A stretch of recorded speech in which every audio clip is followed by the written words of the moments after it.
Hello and welcome back, my little stalkers, to Mission 2, Part 2 of my Chuck Norris meets Dead Space Let's Play with Ironman rules and no medpacks. So, yeah, back to it, ladies and gentlemen.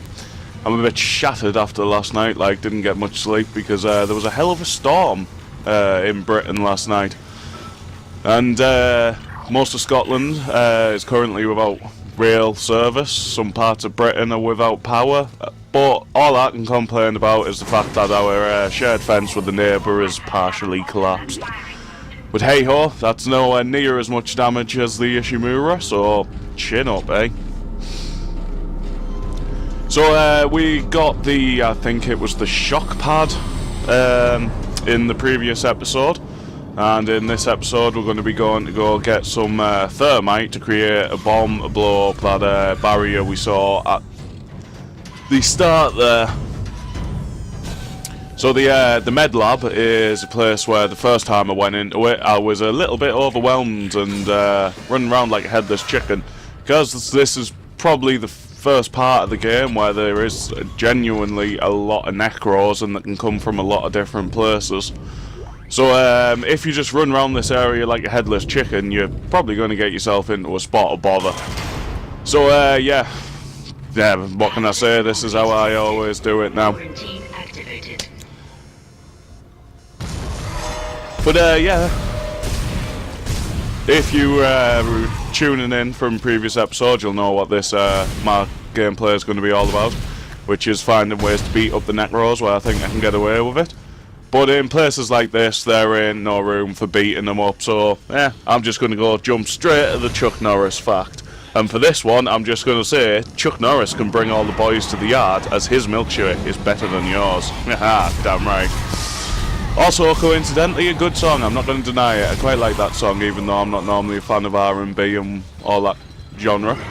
Generally more of a trance, dance, house, just electronic dance music in general, shall we say. But I can't go wrong with a little bit of violin or an orchestral score. Hall of the Mountain King by Edvard Grieg is probably one of my favourite classical pieces. So needless to say, I quite like the music of Dead Space, even if at times it is just an awful lot of strings being sinisterly played. Speaking of playing, Chuck Norris once performed Beethoven's Fifth Symphony by himself. So hopefully the audio on this one doesn't suffer from the same problems as the last one, because it was meant to be live commentary, but I screwed that up by not knowing my recording equipment properly. And then when I came to do it the other way, which is already a tried and tested post-production way of doing commentary, it was squeaking and popping and seemed to be coming out the left-hand speaker more than anything, so fingers crossed I've eliminated all that this time for your viewing pleasure. Now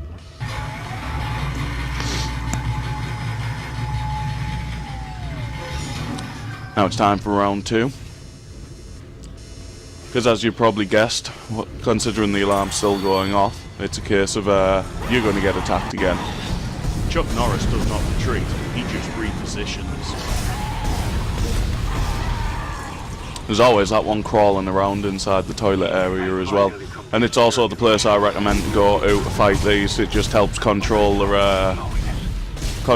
way that they're coming in at towards you. Although I have to say, I wish it was live commentary, because right now I'd been screaming something along the lines of, "Ah, you motherfucking bastard, where do you come from?" Because, yeah, I have to confess, in all the times I've played, that mofo has never came out of that vent. So, yeah, he kind of put the craps up me when I was playing it. Which is good, it's what Dead Space is meant to be all about. It's just, as with all horror games, the horror aspect is somewhat diminished when you know where everything's coming from. It's why, as I've said in previous episodes, I wish there was a random encounter aspect to this game. Just, you know, just to spice things up and make things a bit more tense. Speaking of tense, Chuck Norris gives Freddy Krueger nightmares. I'm going to pick ourselves some goodies up from the room. It's almost like a bloody dungeon crawler, this game. Number 3 definitely was. Number 3 ain't no survival horror, that's just run around and shoot everything that moves. I mean, what happened with it? Universal ammo? How the hell does that work? Anyway, this isn't about Dead Space 3, this is about Dead Space, the best of them. What am I running around for as well?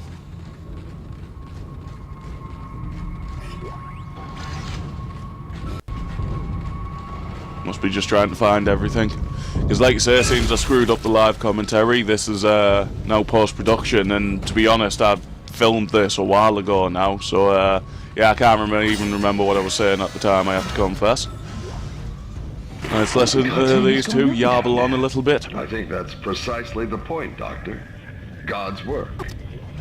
I'm not so sure of that. We have to assume that connected to the problems are somehow connected to the Don't forget about this bookshelf as well, people. I do not. I missed it on my first playthrough. Glorious and divine. You know that. God moves in mysterious ways. Anyway, we'll have it on board tomorrow. You can analyze it all you want to. What are you so worried about? Worried? Captain, people are dying down there, killing each other. Is this madness? The transformation unitology teaches us? Terrence. There will always be risk when the stakes are high. And here, they're enormous. It could change everything. Well, that's what worries me. Well, it's certainly screwing with the human genome, I can say that much. Anyway, there should be another log in here, this time a text log. Let's get my narration skills up and running, or lack thereof. Anyway, personal log, Dr. Kine, T, Chief Science Officer. The vidlogs from the colony are poor quality, but the artifact does indeed appear to be a genuine marker.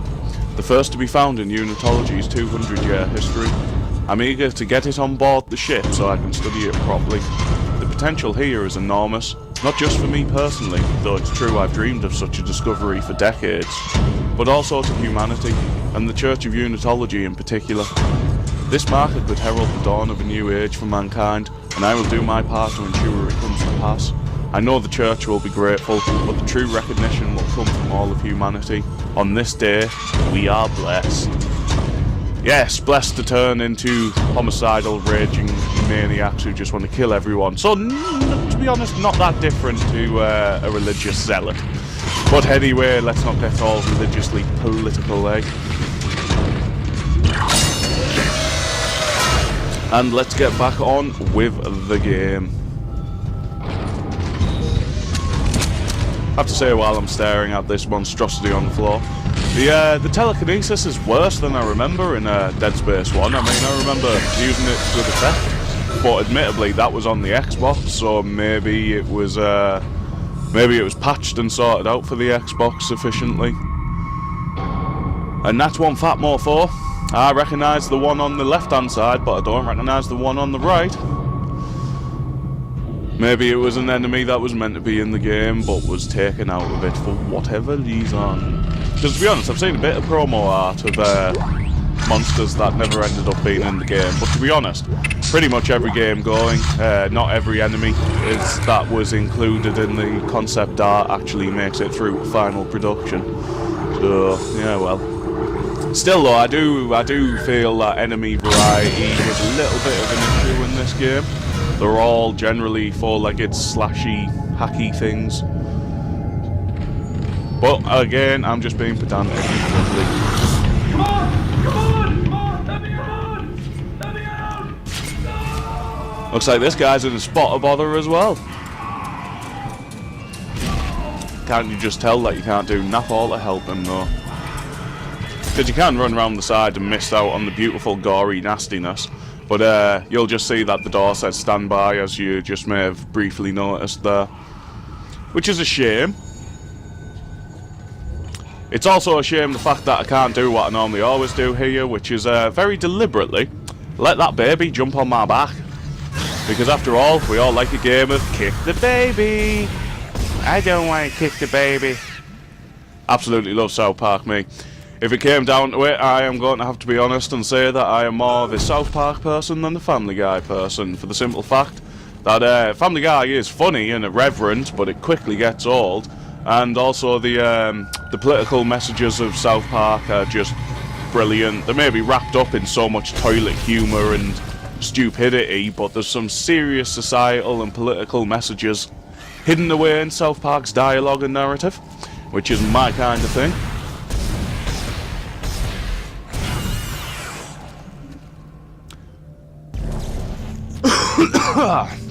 Excuse me. You'll probably notice I cough a lot when doing recordings, for the simple fact that I'm coming up to 26 now and I've been smoking since I was 14. I must confess that I'm beginning to begrudgingly accept what certain teachers and relatives said. My chest is getting somewhat tight and full of nastiness, shall we say. Still though, at least it's not being filled up with a load of puke from one of the puker necros from Dead Space 2. That'd just be nasty.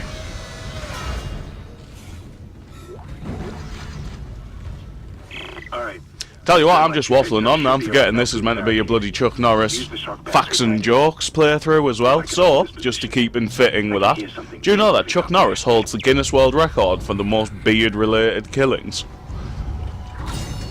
I certainly didn't know that, although, to be honest, I don't doubt it. It does sound entirely theoretically possible.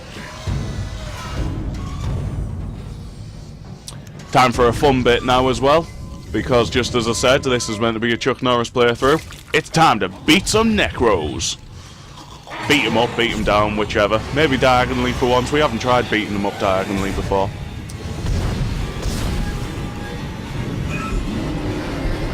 It's always a good shout as well if you've got a few rounds in the clip, just to stick them in the limbs of them before you beat them up, just so they go down that bit faster. And also then you can, if you have the nodes or the money to buy the nodes, goodbye, you can do the old trick of emptying your clip out and then upgrading the capacity to get a load of free ammo.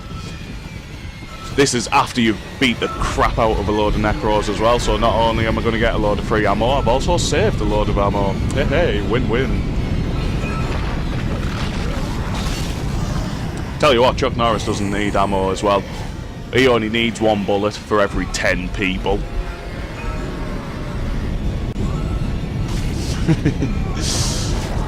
Oh, I do enjoy beating these Necros up. It is really therapeutic and relaxing, even though it shouldn't be, considering the god-awful screaming that they produce.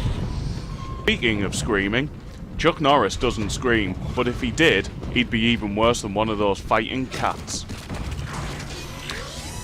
So we're getting close to the end of this episode. I'm keeping this one a bit shorter, splitting up Mission 2 into 3 parts, because I don't want to make a 43-minute episode like the first mission was.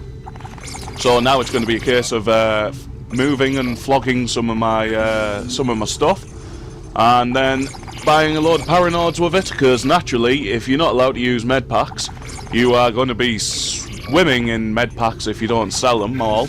And of course, seeing as you can only heal during the 4 times during the course of the whole game, it is very advisable that you get your weapons overpowered sooner rather than later. And that was lag. Stop it, lag. Me no like lag. Lag is bad. But anyway, yeah, you want to get, especially the plasma cutter, you want that on to maximum damage and a good clip capacity. By, well, pretty much this mission or the next mission, you want that damage maxed out for this. It'll also be a good shout to increase the speed as well, because you can get away with just 1 more speed for this part of the game, but we are prioritising damage. So, yeah, there we go. Time to max that bad boy. And remember, always keep 1 power node with your spare just in case. And that's it. Thanks for watching, people. Be sure to like, comment and subscribe.